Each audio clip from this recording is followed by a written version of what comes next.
And I just also said that I won't give like a formal paper that I will read, but I'll talk actually about the question that I've been working on, and I want to share with you these reflections on the psychoanalytic clinic today and the kind of discourse that people are living in, that we are all living in, and that are of course shaping the way we experience suffering. That's the question that I will ask today. I'll do so by zooming very specifically onto some of Lacan's seminars, especially the things that he has been writing in the late 1960s and in the early 1970s, which is also the period when he develops this idea of a fifth discourse in his Seminar 17. At the end of the 60s, Lacan had already been discussing the idea of discourses, which was not exactly what some other people meant with discourse, who also studied discourse. But in Foucault's case, discourse is a matter of, you could say, lexical choice, lexical specificities of how people express themselves. Whilst, and we will turn to that point in Lacan, discourse refers to a certain way of social bond, certain way of relating, and not only relating to another, but also relating to something that has to do with truth, and something that has to do with a certain outcome of speech. So it's a different way of addressing discourse. And so in the early 70s, Lacan specifies that capitalism implies a certain specific way of discourse, doing discourse. And that's what I will explore later on in my paper. But I'll start with more of the beginning, the idea, the basic idea of a discourse and what it implies. Okay, I'm going to use the switch between my slides.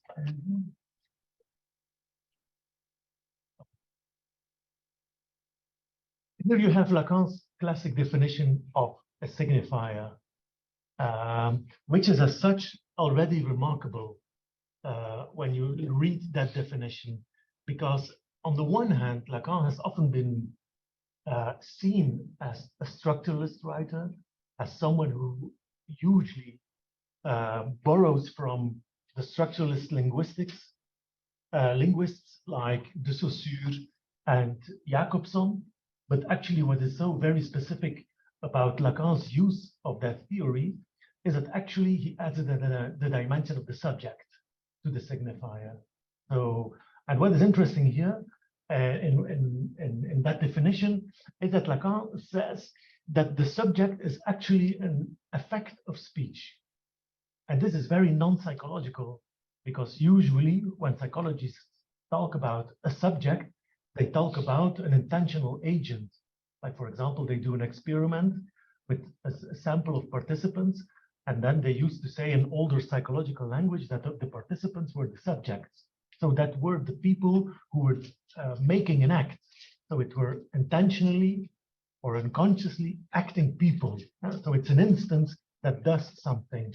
And that changes in Lacan. So what Lacan makes of the subject is actually an effect of reference. So it's through the effect that there are references between signifiers that something of the dimension of the subject arises. So that's very specific in Lacan's theory. And I try to express it in the following matheme that you can see here on the slide. So there is an S1, first signifier refers to a second signifier, S2, and it's in the process of reference between those that actually the subject arises. So therefore, the subject is the underlying dimension. So the subject is not the one who is expressing the signifiers. The subject is the effect of the expression of the signifiers themselves. This is a very specific notion of the subject in Lacan. Now, when Lacan elaborates that idea of the subject,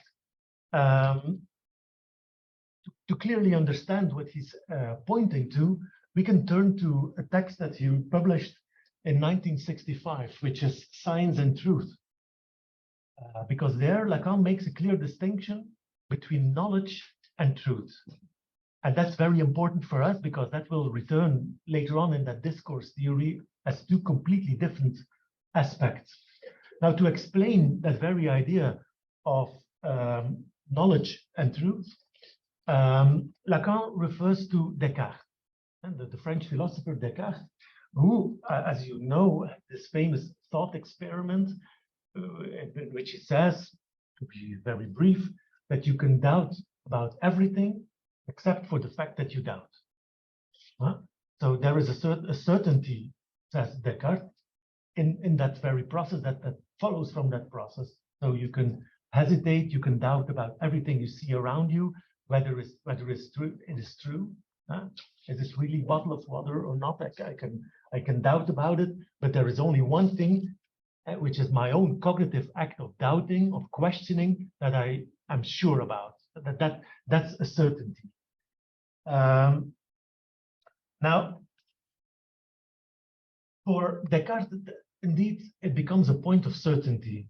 Lacan, in his turn, believes that when Descartes makes a claim that he can be certain about the doubting, that he actually locks up himself again. So there is a distinction to be made between thinking as a process versus the thought as a product of thinking. So what Descartes ends with is with the thought. And what is the thought? That he must be thinking. That's actually a thought, and he clings to the thought. And therefore, in Lacan's reading, he does not understand the radical nature of what he was examining, which is the fact that the human being is only a process. It's a process of thinking. Now, this is exactly what returns in Lacan's formula that is there on the slide, when there is an S1 referring to an S2 as the basic process that underlies subjectivity. He's actually pointing to that very thing. There is no signifier, no specific signifier that can anchor the subject. The subject cannot be linked to one expression, to a couple of expressions, to a couple of ideas. So it's not to be linked to a very specific point. So the focus is not on what a person is saying, but on the fact that a person is saying something. And the fact that he speaks is having a subjective effect. That's the basic idea that Lacan was expressing. Now, that's in Lacan's reading, that's the truth of the subject. The truth of the subject is that there is no single signifier that can actually represent the subject.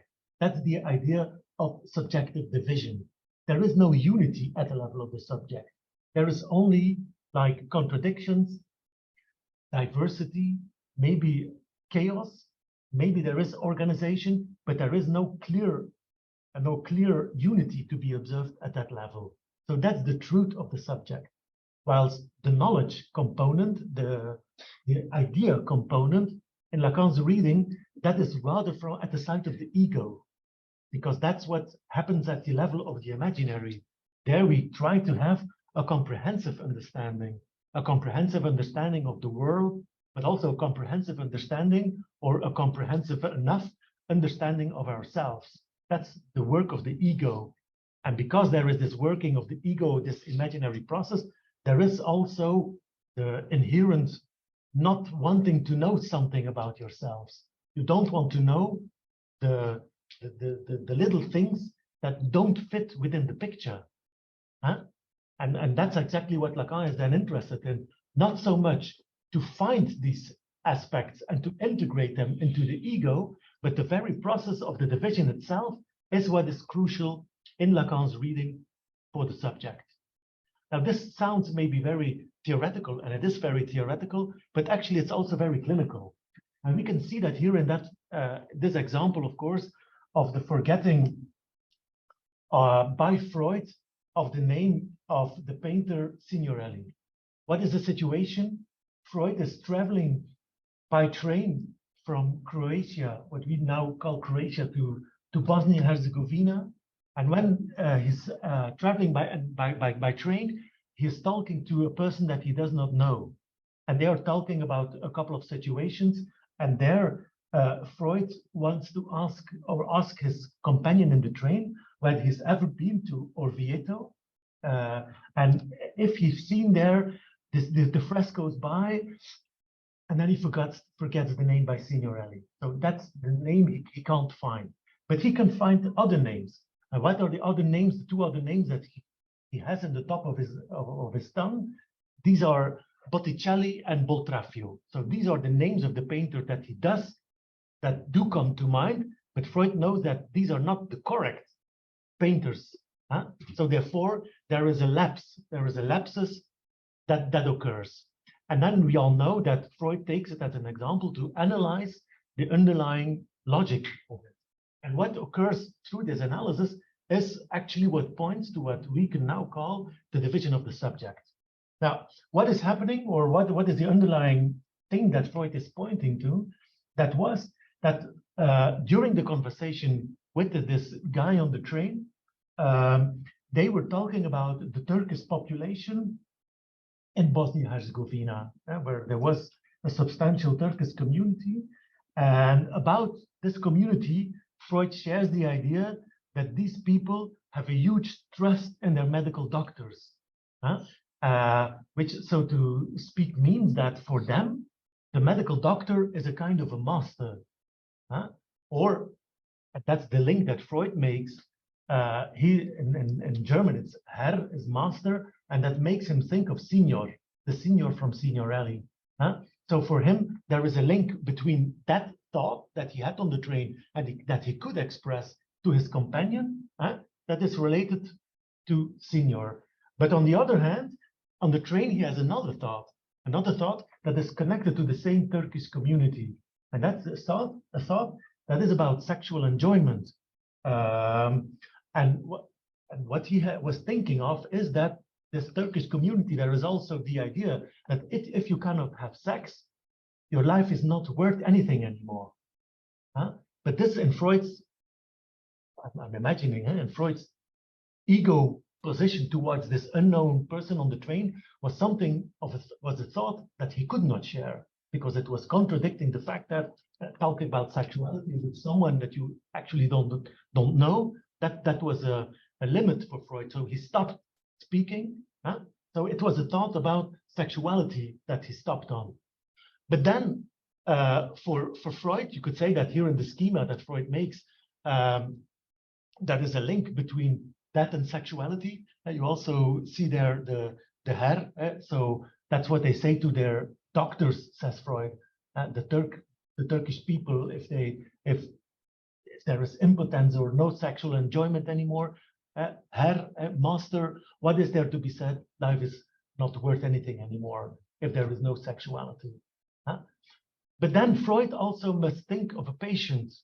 While he was traveling in Italy, he received a message that one of his own patients committed suicide, which is also a situation where he is not so much a Herr, is not so much the master in relation to his own patient. He could easily share the idea that for the Turkish community, the medical doctor is the master, but Freud, in his own clinical practice, was obviously not the master in this situation. So this patient committed suicide. And so he there makes the link with Trafoi, the place where he learned about the suicide incident.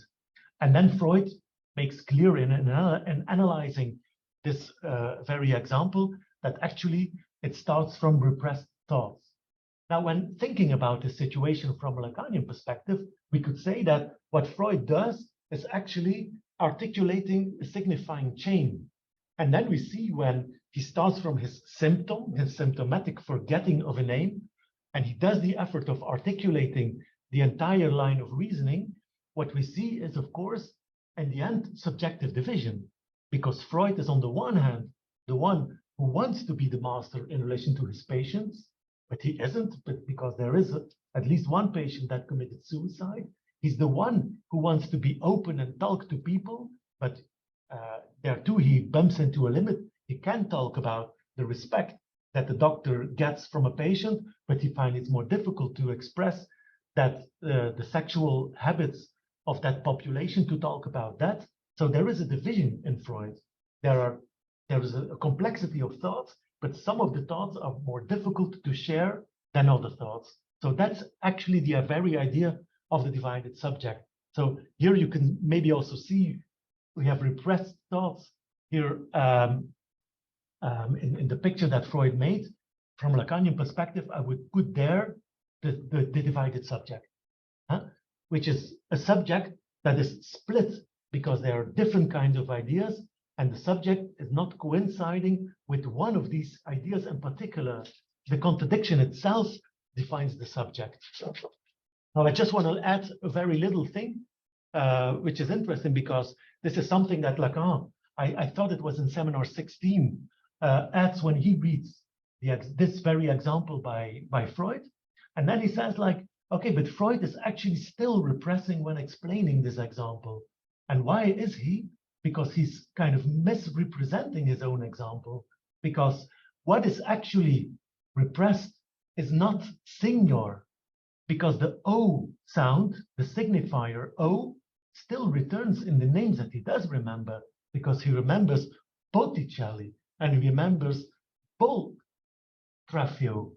So the O sound is not repressed. And in Lacan's view, what is repressed is the sign of signor, but also, and that's Lacan's interpretation, of course, the sign of Sigmund. So the actual thing that is repressed is the very reference to him as a person. And of course, what is a proper name? What is our name is the last thing we can say about ourselves. So he's called Sigmund Freud, and that's a name that points to a place, but that place does not have a content. The name actually points to the subject, but insofar as it has no content, and as soon as it starts having a content, we will see like division. So, but actually, by forgetting sign, is actually forgetting the signifier that directly refers to himself as the one who is filtering. And that's what Lacan was stressing. But that's just a little aside to make clear that Lacan is obviously continuously rethinking these examples. But interesting, of course, here is that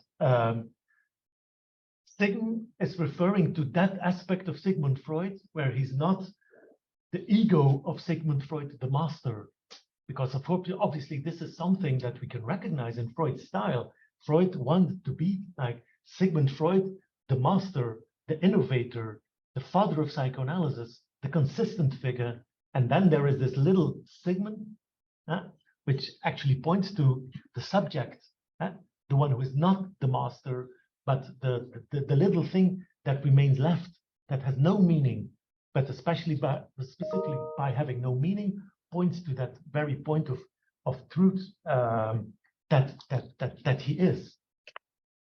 Now, what I'm actually defining right now is, as some of you might already recognize, is the basis of the formula of the master's discourse. Because this, in my reading, is especially how you should read Lacan's discourse theory.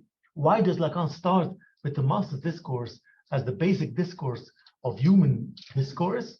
It is because the master's discourse has the structure of the unconscious for Lacan.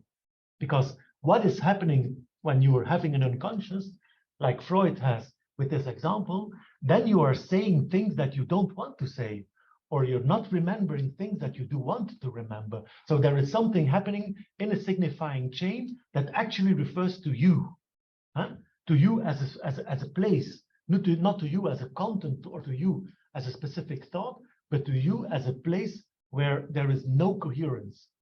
So to the position of the truth. So therefore, it's not a coincidence that, as we will later see, that the divided subject is at the position of truth in the master's discourse, because that is the fundament of human discourse and of the speaking being in Lacan. So The unconscious is there. It's at the level of truth, and it's an effect of the reference between signifiers. Now, let's add this other element, and then we have the complete discourse of the master, because this is indeed the element that Lacan will add to his line of reasoning in the late 1960s. It's the element of the object A. Now, what is the object A? Of course, I could give an entire lecture on what is object A, but let me just say the following. When Lacan defines object A and also situates it in his discourse theory, he will say that it is at the place of the surplus jouissance. It's a surplus thing that is being produced through discourse. We will see that later on in my talk, that the position of object A in this very discourse of the master is the place of the surplus jouissance. Now, surplus jouissance is a Lacanian neologism. It's a concept that Lacan himself invented. And he does so starting from Karl Marx, because Karl Marx had another concept, which is surplus value. And that's a concept that Lacan found pretty interesting, because he sees like a homological structure between what Marx was describing at the level of economy and how something of a profit is being produced that nobody actually enjoys. The same is true. Something is produced through language that also nobody is really enjoying. So that's the surplus thing. Now, what is the surplus value in Marx? Well, the surplus value, to kind of formulate briefly, is the difference between the production cost when you're making a thing, when you're making commodities. It's the difference between the production cost for making this commodity and the market value of that product. The difference between both is the surplus value. So we make a bottle of water, it costs us $1 to produce it, but we sell it for $3. So there is a surplus that is being created. This surplus value of $2 is the amount of money, says Marx, that disappears in the pocket of the capitalist. And then, says Marx, if you would then inquire or question the capitalist about this value of $2 that he puts in his pocket, then the capitalist would have to play a little bit, would have to act a little bit, and he would have to say, yeah, but me too, I worked for it. But when a capitalist would explain it to you, he would always laugh a little bit, because he knows that it's not actually true, that the ones who were producing the commodity are the ones who were actually working, and the capitalist is the one who is capitalizing on the creation of the surplus value, but he cannot but act as if he also was working for it, while putting the money in his pocket. And that's something that Lacan finds quite interesting. And there he sees, like, as I said, something that is homologous with what Marx indicates. Because when we speak, when I use language in talking to you, there is also something of an exchange that takes place. And here, when I'm speaking to someone, the market value is the same as the value that the word has in the social bond. So when I'm talking to you here during this talk today, you will hopefully understand something of what I'm saying. If you can connect a message to my words, that's the market value of my words.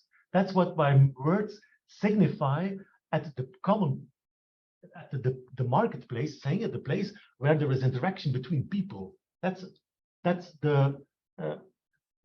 one aspect. The word has a social value, or has a value in the social bond, because it transmits something, a message, for example, a certain structure, and it can be transmitted from one person to another person. That's the market value. But, and this is the other dimension that Lacan is adding to his line of reasoning, there is another dimension too, and that's the production value of language. And what is the production value of language? That is the fact that is the work of transposing the jouissance into letters.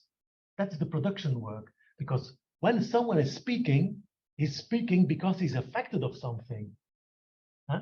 A word that is being uttered by a human being is not the word that's being uttered by a smartphone, by artificial intelligence. A smartphone has maybe intelligence and can utter words, but it has no body. It has no urge to speak. It only speaks because it obtains a commando, because it's instructed to speak, whilst the human being has an urge to speak. Huh? And that's the production that we do. We have a living body, and we connect words to that body. Or starting from what we experience, we utter a word. And that word, in the next stage, has a certain value in the social bond. But between both, something of a surplus is being created. And that's Lacan's idea of the surplus jouissance. It's, so to speak, the difference between what my words communicate and how the word is still affecting me as a speaking being, but also how my words are affecting you as the audience of my words. And there is something there that is being created that in Lacan's line of reasoning plagues the subject. So the object A is created through speech, through these two movements of sharing in the social bond, but also producing, starting from a living body. And there is no clear connection between both. And this creates a surplus that plagues the subject. And how to recognize that? Well, for example, we could recognize it. I'll give you a positive example, and I'll give you a negative example. Or an example with a positive connotation and an example with a negative connotation. For example, what happens when people fall in love with one another? When people fall in love with one another, they typically talk with one another. They go out, they have a drink, they have an enjoyable evening, and they talk and they share stories and stories and stories. And in the end, at the end of the evening, there is a certain excitement that is proper to you. And when two people have this feeling of a certain common excitement that is being produced, they start wondering if they are not in love. But what is being produced is a certain surplus in you that cannot be reduced to the words. So being in love means that you cannot reduce what you feel to what a certain person has been telling to you. It's in the process of communicating itself that this surplus is being created. And so falling in love is a solution for that. So if you fall in love, you found a solution for the fact that in an interaction in the social bond, something of an intolerable surplus was being created. So falling in love helps to forget it, to cope with it, to not become crazy because of that. But you can become crazy because of that. This is, of course, what happens in mania. Mania, in the context of psychosis, is speaking that does not stop. It's words and words and words, and it's a kind of an excitement that is being produced through speech that is so overwhelming that the words themselves start going all over the place. But it's an excitement that is being produced at that point. But that was not the negative example that I wanted to give.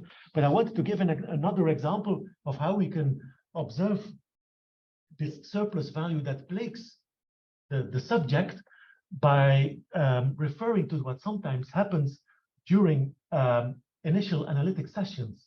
Because what often happens when people go to an analyst and they start speaking about themselves and about their lives is that they feel very bad after a session, that they start crying, that they say that they need a couple of hours to kind of recover from what has been said. This cannot be reduced to the fact of what has been said at the level of the content. It's often not because what is being shared is so overwhelming and so traumatic at the level of the content. It has to do with the fact that speaking itself and being attended to so intensely by a psychoanalyst creates this very surplus that is sometimes difficult to tolerate by someone. And it's this surplus that is being experienced that is often overwhelming for a person. So this is something, as an analyst, we should be aware of, because this is one of the reasons why people stay away from analytic sessions in the initial stage of psychoanalysis, because they are overwhelmed by the surprising fact that there is something of a surplus being created in them, and they cannot cope with it. So this is object A. So object A is, and then this is what you can see in the formula of the master's discourse, is what is being produced. It's a remainder, it's a surplus. It cannot be reduced to the content of language. It cannot be reduced to a signifier, but it's an effect of the use of the signifier. And this surplus that is being produced is not to be reduced, nor is also not to be reduced to the division of the subject. Both are not strictly compatible. The subject is an effect of speech, just like the object A is an effect of speech. And here Lacan will make a link between two different aspects of the joke. Classically, the joke in Freud's line of reasoning is a product of the unconscious, because the joke is the expression of subjective division. It's the expression of conflict, and that is one side of the joke. But that still does not explain why we have to laugh so much about the joke. And that, in Lacan's view, has to do with object A. The laughter following a joke has to do with the nonsense that the joke created. It's because of the play of words that is done during telling a joke that something of a nonsense is being created, and the laughter is there to remove this element of nonsense, to remove the element of surplus, the surplus jouissance that was being produced through the joke, because the joke cannot entirely be reduced to the unconscious dynamic of subjective division. So that's the laughter versus the sequence, unconscious determination of the joke. But in Lacan's later line of reasoning, you could say that actually the unconscious is both. The unconscious is not just the divided subject, the unconscious is also the production of this surplus jouissance. This is, so therefore you could say that in the discourse theory, the underlying level is the unconscious, whilst the upper level of speech is what can easily be observed. For example, the connection that is being created between signifiers, that's what we can observe. It has an implication at the level of the creation of a subject. It has an implication at the level of creating something of a surplus in a subject. Obviously, what I'm saying here is what is true for neurosis. And Lacan's discourse theory was also exactly developed to understand the dynamics of psychoanalysis in the context of neurosis. What we can say about psychosis is that the dynamic will be a little bit different, because obviously in psychosis too, there is an articulation of signifiers. People suffering from psychosis, they also speak. They also have words, they have stories, but typical for the psychotic experience is that speech will trigger at certain points enigma. There can become a certain perplexity in the use of the words, as if words are not saying things are not really saying substantial things anymore, or as if words are having too much meaning or having suggestive meanings. But then another dimension comes into play. So what happens then in psychosis is not the experience that the articulation of the words that I'm working with or that others are uttering towards me are not having this effect of referring to something in me, to the division that I am, that I'm not a coherence in my use of words, but rather the experience of something enigmatic, of a not knowing what to do. And then the experience also of an automatic production of words, that maybe there are thoughts in my mind that I did not produce myself. So I don't have a feeling of subjectivity that I can derive from the words, because it seems like words are being produced automatically. Or maybe I hear a word through a hallucination, and it's clear that it's not me who has been producing that word. So it's not so much a reference than the experience in psychosis to a subject, but rather the reference to an overwhelming jouissance. And this is the jouissance, and the big A in there in the formula is referring to autre, to the other. It's an other jouissance.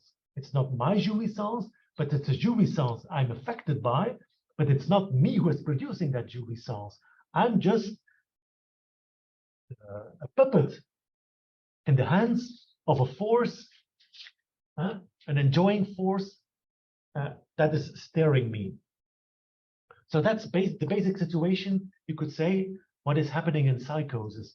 And then to complete the formula of psychosis, we could still add the object A there, because what will happen in psychosis is that this link with jouissance will particularly be made at the level of an object A.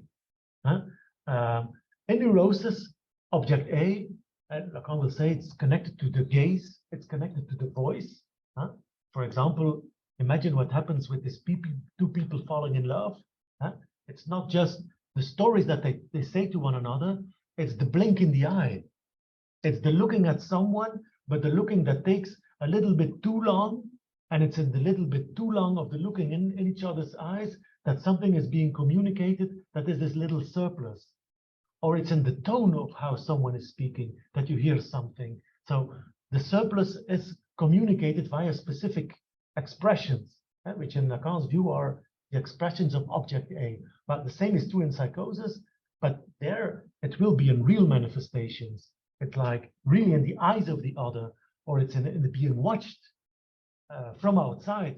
Maybe there is a satellite observing me, or maybe there is a drone that I don't see because it's only the size of a fly, but it's out there and I'm being seen. So this enjoyment, the fear of an enjoyment, of an enjoying force, is expressed in something specific in an object A.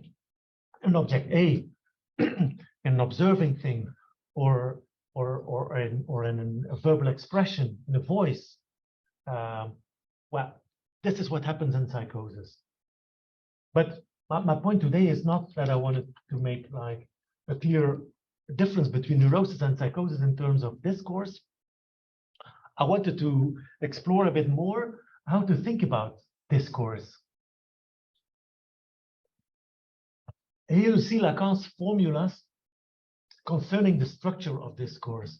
And the most well-known structure of discourse is the one that is projected on the left, the structure that he communicates in Seminar XVII.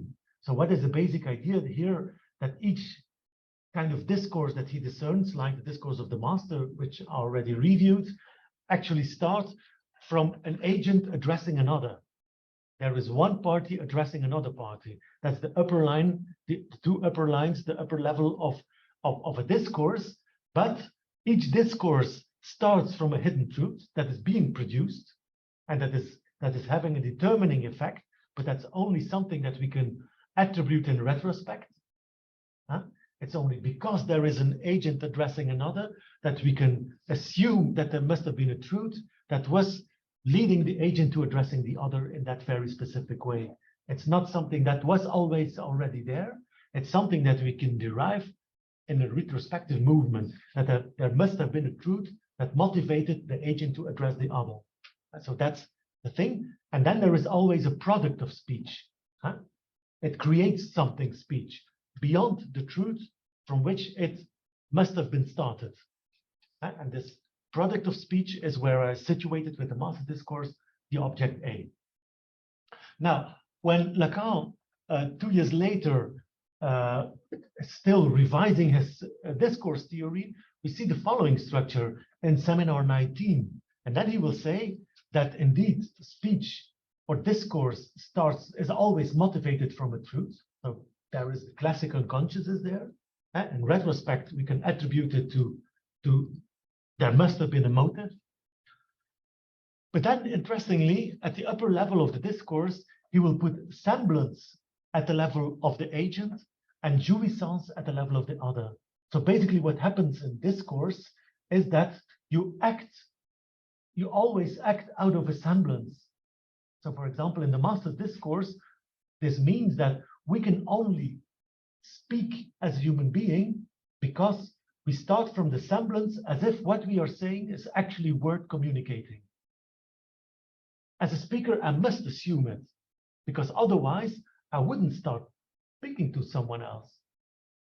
You have to assume, and each discourse starts from a semblance that you don't question. And this is something, of course, that sometimes happens in psychosis. Sometimes in psychosis, people start hesitating about the semblance and start believing that speaking is actually a big fraud, because it always starts from a semblance. You're just playing a game with words, like Wittgenstein said. And that's true. And neurosis is playing the game of the semblance and acting as if it's not semblance, but it is semblance. And in psychosis, it's a more obvious, clear observation of the semblance. Now, at the level of the other, he will then situate the jouissance, which is interesting, because then we see this double layer, because speech is not only addressing the other with whom I'm talking, my speech is always also addressing jouissance, meaning the jouissance in my body and the jouissance in your body. Because I'm, as a speaking being, I'm confronted with another living body, and it's addressing a living body. That's what I do. It's not just a communicating instance. It's not just communication theory with a sender addressing a receiver, because the receiver is actually an enjoying body. It's a living thing that I'm addressing. So when I'm using words, I'm not talking to a computer. I'm talking to a living body, and I want to have a certain effect on that body. So when I'm giving a lecture like today, and someone falls asleep, like you there in the back. No, it's not true. It's affecting me as a speaker, because I want to address the living body of the other in a certain way. So speech is engaging with the body, my body and the body of the other. And what is being produced in that process is exactly this surplus jouissance. So it's by this later reformulation that we can really grasp this idea of the surplus that is being created, because it's the body also that is being addressed through discourse.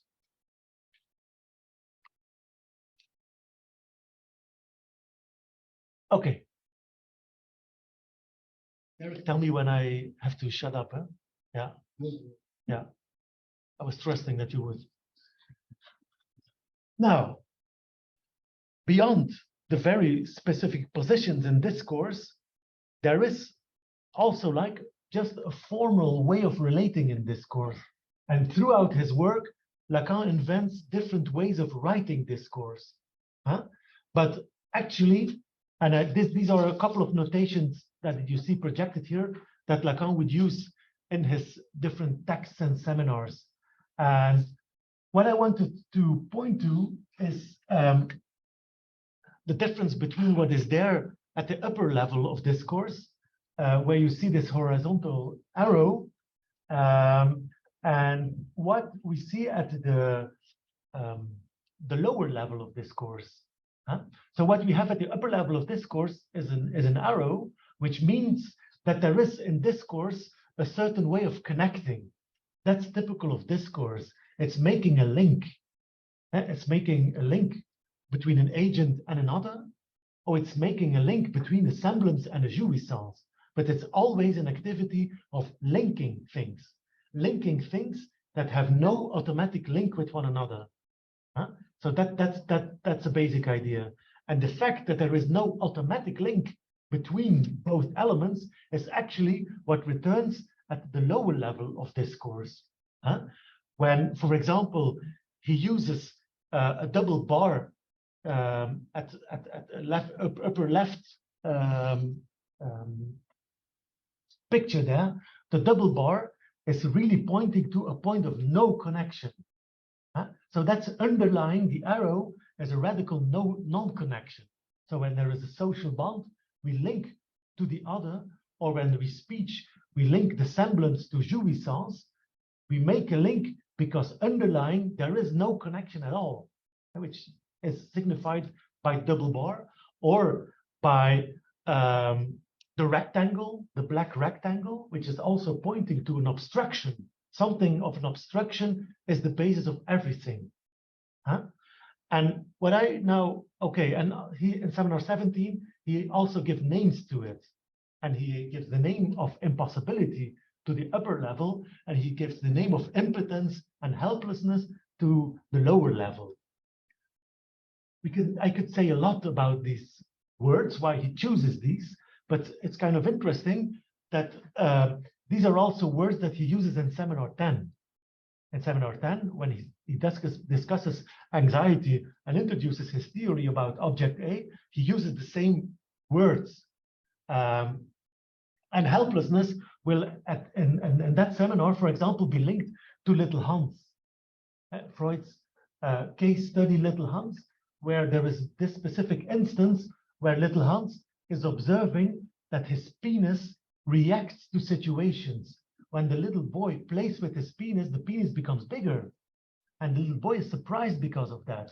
And in Lacan's reading, we observe there a certain spontaneous helplessness before he could make a link with his own body and think of it as his penis that is being moved by situations or by manipulations done towards the body, before having the thought categories to think about the situation of having a penis.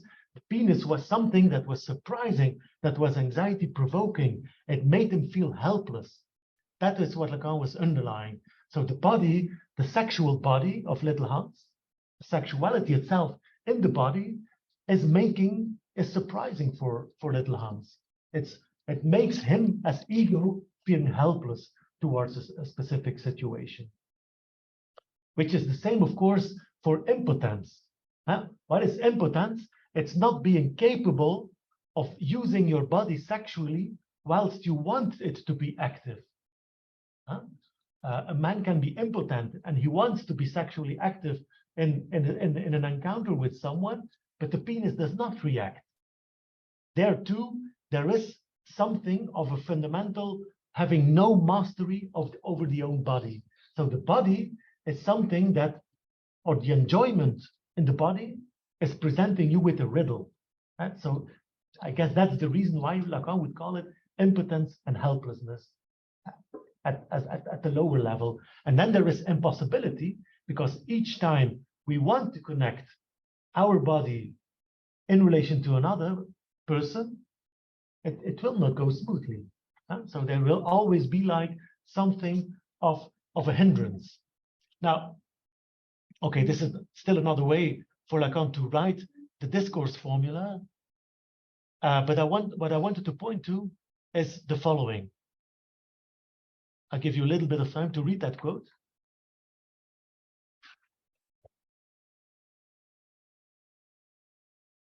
Quote from Seminar 18, where Lacan introduces a new concept, a new linguistic concept that was kind of surprising compared to his previous structural linguistic theory. And that's the concept of the referent.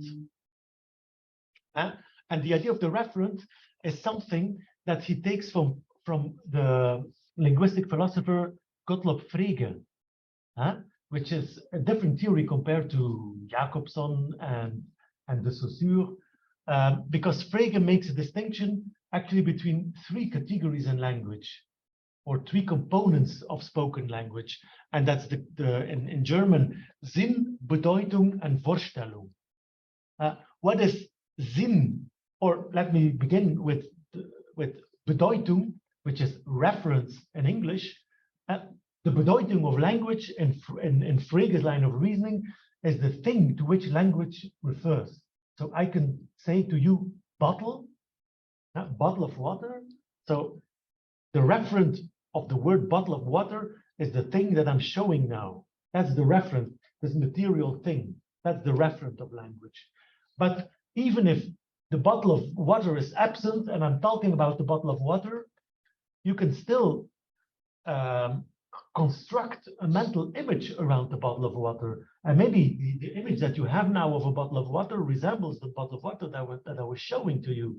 But you will certainly experience a flexibility in your mind, and you will be able to imagine all kinds of other models that a bottle of water can take, the bottle of water that your parents were buying, or that is currently in your own fridge at home. So you can have all kinds of mental representations, and that in Frege's system is the Vorstellung. It's the idea that you can build. And in Lacan's classic linguistic theory, that's the signified, the idea that we can construct around things. And I put there an I is the I of imaginary. That's the imaginary construction that we can build. And then there is the Sinn component, which in Frege's line of reasoning is connected to the play of words, which in Lacan's line of reasoning is the symbolic dimension. The Sinn is what is being constructed by using words. And when Jacques-Alain Miller uses Frege to discuss Lacan, he will make especially the distinction between Sinn and Bedeutung.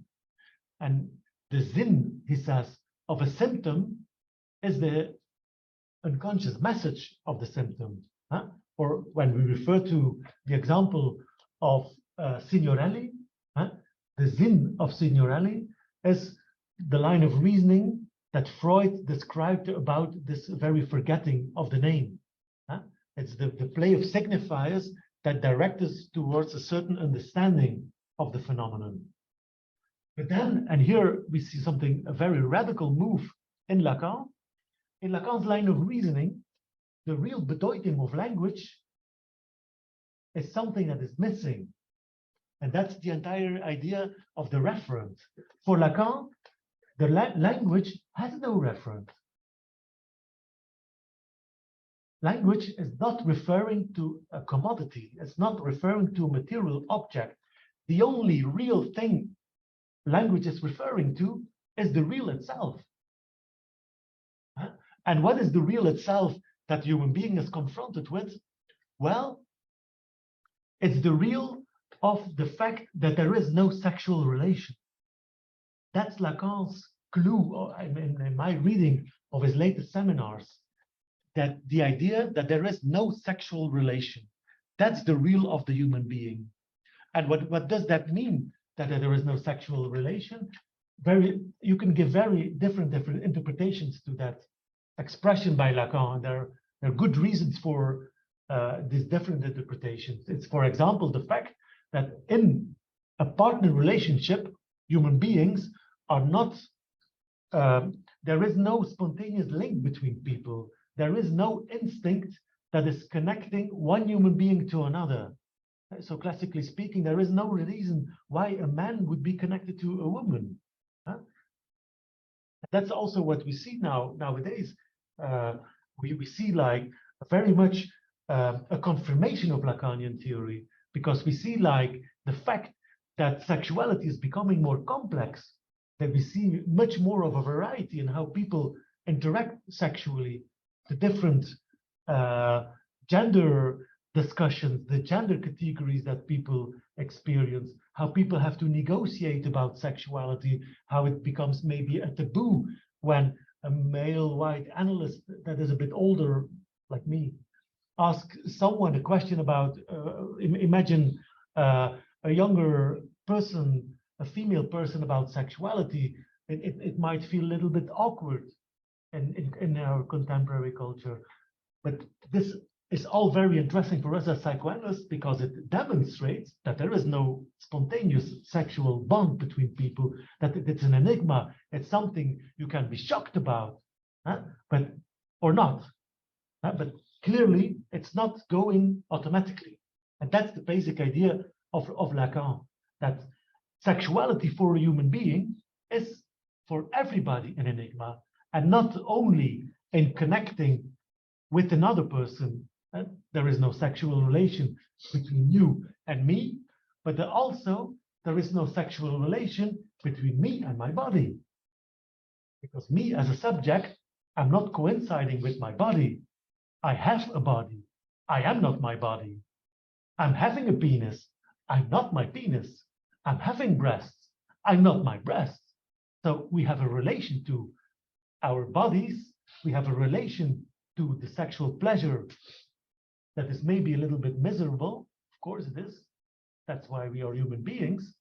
And this is the very no sexual relation that we are coping with or trying to cope with. And that is, in Lacan's view, defining what we do. That's the actual referent of speech.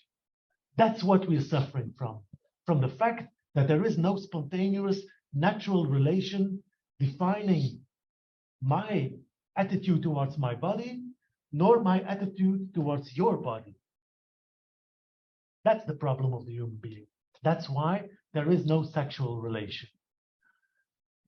And no sexual relation also means, in Lacan's line of reasoning, that it cannot be written. Something that can be written in Lacan's line of reasoning is a law. A natural law can be written. We can write the law of gravity. When I drop this pen, I'm not a physicist, but when I drop it, I can calculate the speed with which it falls. That's a law. It will happen over and over again in the same way. The formula will apply now, it will also apply tomorrow. So there is a law, it can be written, the idea of what happens. And that's exactly what is not true about the sexual relation. I cannot write the law of how I relate to my body. And I cannot write the law of how I relate to the body of the other, the body of my partner, the body of who's not my partner. There is no defining law that can be written down.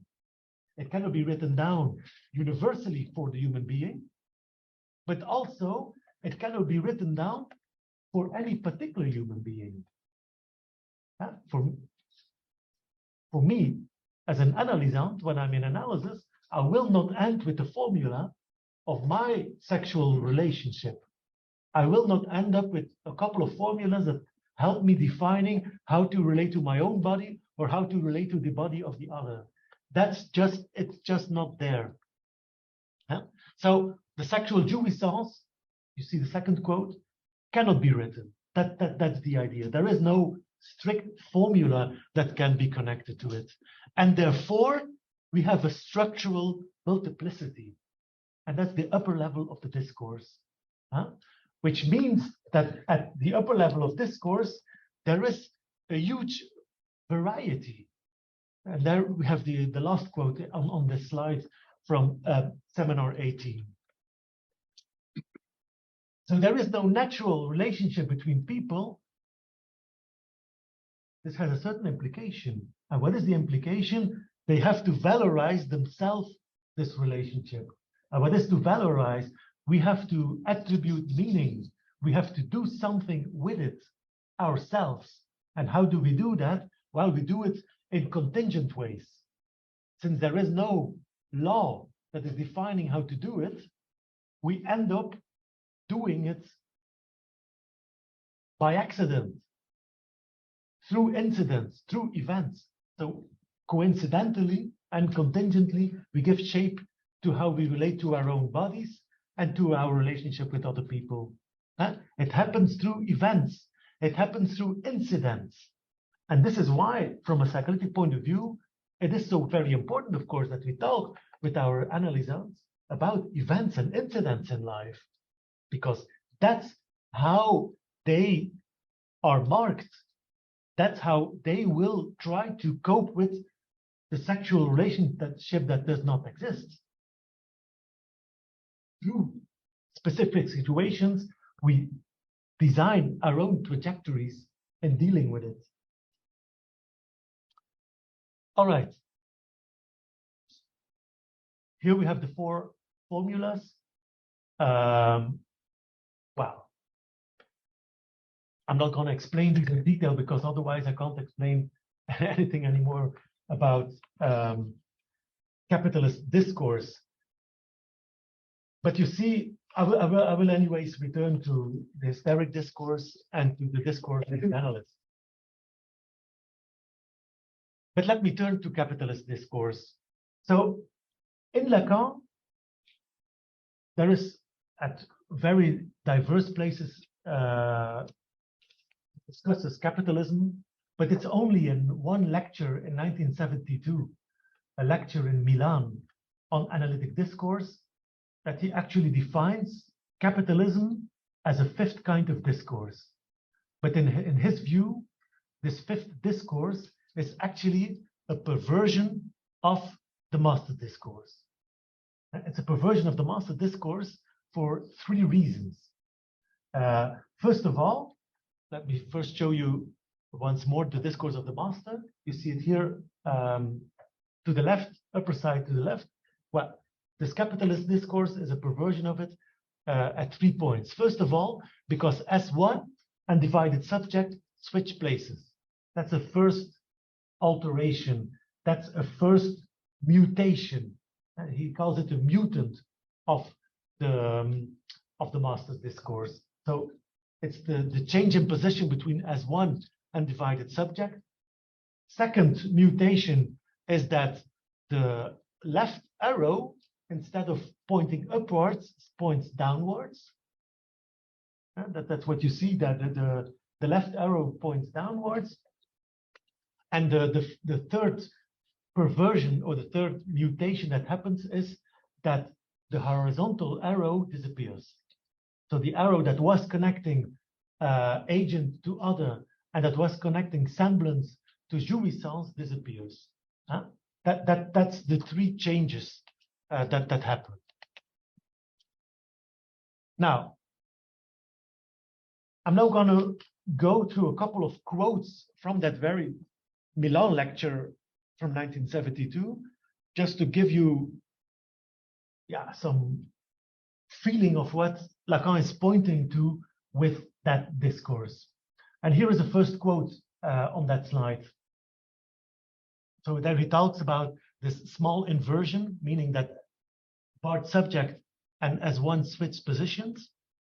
But the thing is that by having this switch, but actually by having the three mutations that he described, that from then on, the discourse becomes like a little racetrack. It's like a go-kart track that you can continuously go in rounds in, that is being produced. And this was not true with the previous discourses, because the previous discourses, there is always an intermixing of different circuits. Here we have one circuit that is continuously following itself up. And in Lacan's reasoning, this is resulting in a burnout, so to speak. So this is spoiling, this is burning the subject. So what happens is exhausting the subject, this very process. And this is interesting, in my view, because this is something that we could apply, of course, to contemporary subjectivity, where many people suffer from an overload of something, an overload of excitation, but coupled to an exhaustion. Like literally the burnout problems in job contexts, but also ADHD as the problem of being continuously triggered by things, but to such an extent that you become also exhausted because of that. It kind of fits Lacan's logic. But also some of the clinical symptoms that we are observing are to be read as operations on that very process. For example, addiction is an operation on that very process, because many people, when using drugs, are operating at that level, either by trying to find some tranquility inside or trying to find the kick inside. So it's an operation on that very process of the excitation process that is happening. Or think about people who are feeling depressed. They don't feel it anymore. They don't feel the excitement anymore. Or people who are feeling very anxious. They're overwhelmed by this feeling of something, by this process they are going through. So many of the contemporary symptoms that we observe kind of fit in with it, that very line of reasoning that Lacan is opening with capitalist discourse. But also, another pathological solution, of course, is eating disorders.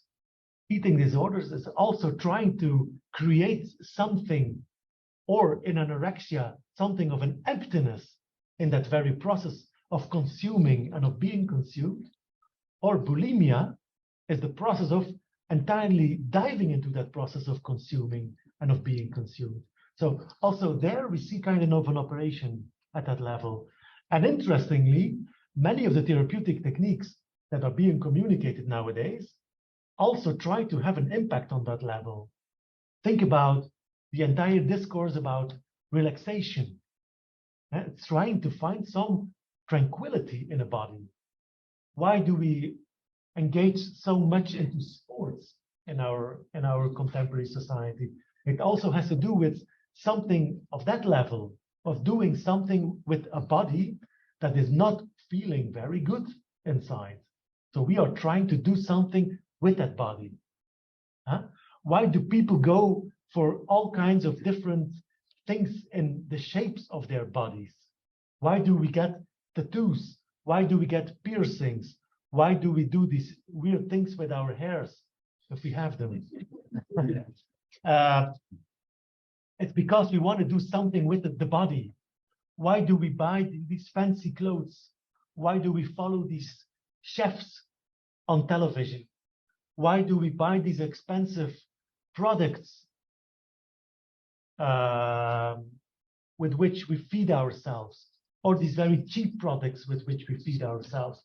We are entirely into that very dynamic. And this is the dynamic of nowadays. So therefore, Lacan is pointing to something very interesting, I think, with the idea of the capitalist discourse. Now, what is Lacan's idea about capitalist discourse? It's not just the switch, of course, in position between the subject and the as one. Okay, but by saying it, I have to clarify something, because it's significant, this switch in position. What is it communicating? That is that the contemporary subject is a suffering subject. It's a divided subject. It's a subject that is not happy, that is not self-sufficient. It's a subject that is lacking something. And therefore, it might resemble the hysteric subject. Like we see here, hysteric discourse, capitalist discourse. It might resemble the hysteric subject because it's a suffering that occurs.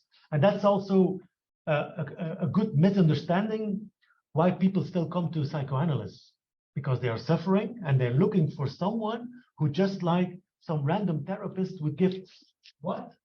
Would give a solution. And this is, and now I'm returning a little bit in my slides. This is actually what the arrow pointing down means in that discourse. The contemporary subject is looking for an as one that is the truth of his discontent. So he does not want to just talk to someone that's just blah, blah, blah. Maybe I want to give you some information about me, but I want a solution.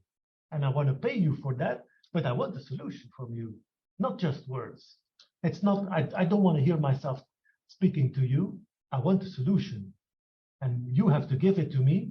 That solution may be based on the information that has been given to you, but in the end, it has to come from you.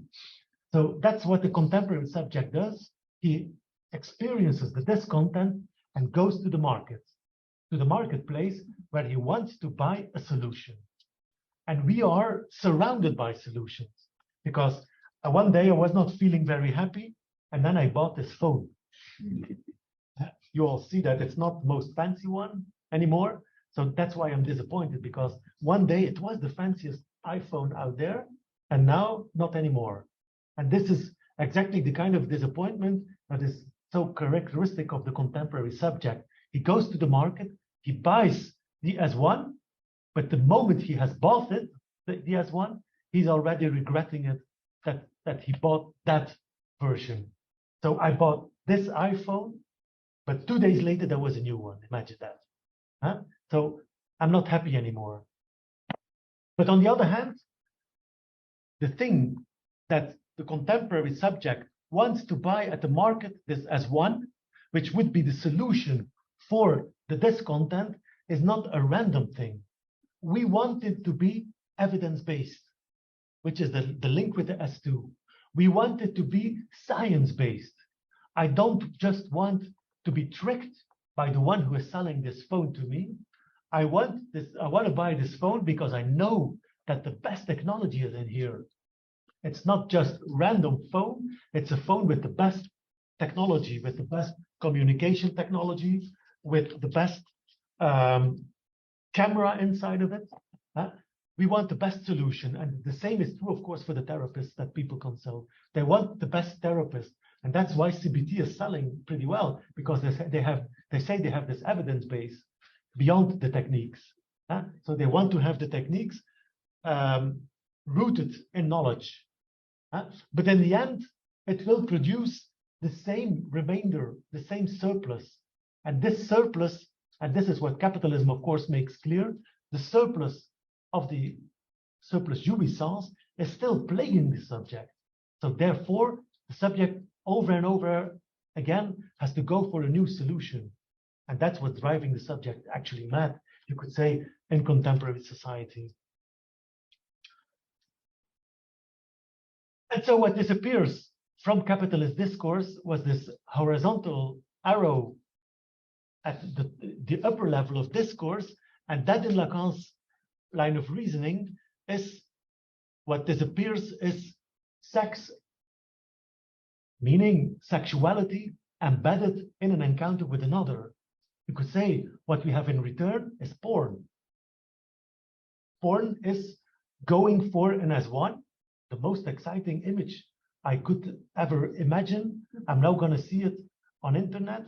It's an as one that I'm buying, and that's the alternative. But sexual encounter with another, which is an impossibility, is exactly what in Lacan's line of reasoning disappears. And the effect, of course, will be loneliness.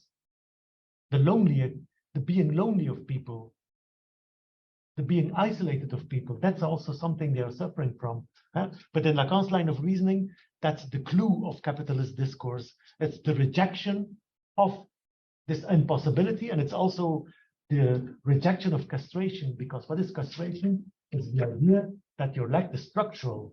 Capitalism is rejecting it because it makes you believe that your lack can be compensated or can be solved through the as one that you can buy in the market.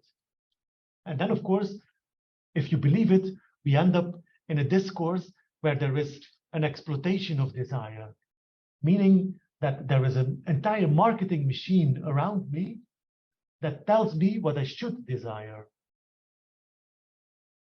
Okay, I told you already something about the copulation that disappears, but the copulation that comes instead of that is the copulation with science. S1 is copulating with S2. That is what is exciting. An exciting breakthrough in science. Oh, yes, that's very hot. And now, what is the psychoanalyst's job in times of capitalism? Well, Lacan's answer will be that the analyst must be a saint. That's his answer in his booklet, Television. The analyst must be a saint, and that's the way out of capitalism. Now, clearly, when saying that the analyst needs to be a saint, he's not referring to caritas. It's not referring to being the good person who is taking care of everybody. That's not the saint. What is the saint? Now, Lacan is more thinking about the figures who were living in the desert. That was the saint. The one who was who's sitting on the pillar all the time. That's a good saint. The Taoist saint who was living a poor life in the mountains. That's the image of the saint. And what is the saint doing there? He is refusing a certain game of jouissance. So this saint, and the Lacanian saint, is the one who is not playing the game of the market, where the commodities are to be found that will give you a solution. He's not playing the game of the big breakthroughs. No, that's not the position of the saint. And then a further clarification here is the saint acts as trash, which is also interesting, because in Lacan's view, what capitalism is actually producing is not so much wealth for human beings, but loads of trash. Loads of trash, because I buy an iPhone and 2 years later I don't want it anymore. I throw it away. And I do it, if I do it every 2 years, there is, of course, in the end, a bunch of iPhones that make up trash. Well, it's at the level of what is thrown away. That's the position of the analyst. And not, of course, the thrown away of the commodities, but what is thrown away of your life, of what people want to get rid of. That's the material of the psychoanalyst. Huh? That's the thing to be interested in, the thing that people don't want to speak about. Huh? And therefore, he will link the saint also to laughter, meaning that it implies a different kind of position towards object A, because that is what is being produced in capitalism. Huh? Just like in the master's discourse, this surplus that is plaguing the subject. Well, the analyst is the one who tries, or who must incarnate in Lacan's view, a certain way of feeling at ease with object A, a certain way of feeling at ease with this plaguing surplus. So that's what the analyst should incarnate in his discourse, in the analyst discourse. It's a way of being at ease with the fact that there is no solution for the sexual non-relation, and with the fact that something of this surplus is being created in the social bond. So he is, the analyst is the person, he or she, of course, is the person who has to incarnate a certain way of being able to live with it and to feel at ease with it in the social bond. Okay, Derek gave me just a little note to say that I have to stop.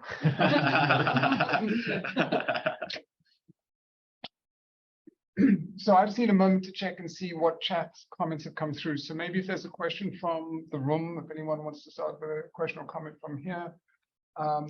Yeah, go ahead, Mason. I was curious, because you were talking a bit about confusion between capitalist and hysteric discourse. So how do you just, how do you think about this, the disappearance of the upper arrow, that address? Because, I mean, if someone comes to an analyst, they're making an appeal, there's some sort of social interaction there, but how is that different? Yeah, well, when someone indeed nowadays consults an analyst, there is always a possibility of hysteric discourse. And that's the good thing. Huh? But what is the crucial difference? Think about the dream of the butcher's wife that Freud was discussing. Huh? So in the interpretation of dreams. So this lady comes with a dream, and she wanted to have caviar for herself, but she asked her husband not to buy it. And she was having a dream where she would organize a dinner party for her best friend, but she was not organizing it. So it was only at the level of the imaginary, at the level of imagination, that something of satisfaction was occurring. Huh? So actually, satisfaction occurs in speech, and it's always a missed encounter with satisfaction. And that's of course what is typical for hysterical discourse, and that's the point we can pick into. But actual capitalist discourse is the belief that this object can be found, that it's actually by buying caviar that you will feel better. If you want caviar, just buy it, you will feel better. Huh? And doing psychoanalysis is playing the trick of inviting people to talk about these options, huh? And to kind of incorporate the discontent that is so proper to being a human being, can be dealt with by speech itself. So it's a kind of seducing people to use words in talking about their situation and helping them to switch away from the demand of having a concrete specific solution for the problems in their lives.